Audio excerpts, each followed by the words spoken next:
My name is Justin Kull. I'm the owner of Revolution Athletics. I'm 38 years old. I started a business when I was 24 years old. I used to be a high school teacher. I took a big risk in starting a business that was more passion-based.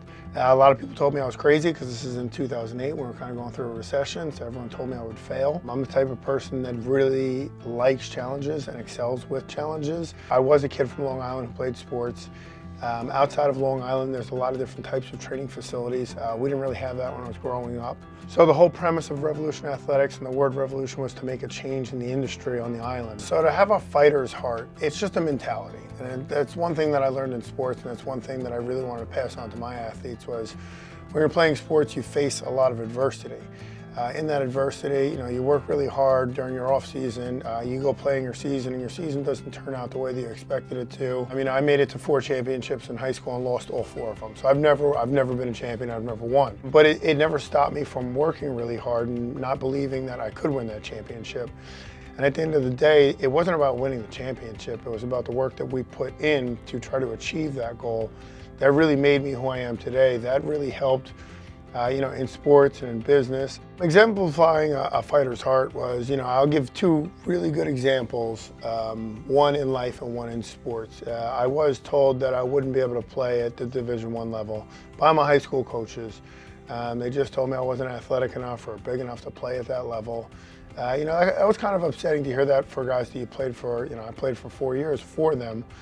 Gave them everything I could, and then to be told that I couldn't play at that level was just kind of upsetting. And it just made me want to prove a point at that point, not to them, more so to myself, because they told me that I couldn't do it. And then moving forward in my life, when I finished my, my college career, I did want to try to continue to play at the professional level. That was a tough lesson to learn. But again, being doubted, I wanted to at least try. And I worked very hard to try to get to that level and play at that level. And it led me to where I belong. And I always try to preach that to my athletes. Like, I never became a professional athlete, but I worked really hard. And in the process of working really hard to try to get that opportunity, I learned that I really wanted to be more of the influence on other people to achieve their dreams versus me trying to achieve my dream. I felt like it led me to the person that I should be in life. And that person was to be a positive influence on athletes and on kids and teaching them more than just sports and how to work hard. It's just work through everything, and everything's going to take you to where you belong.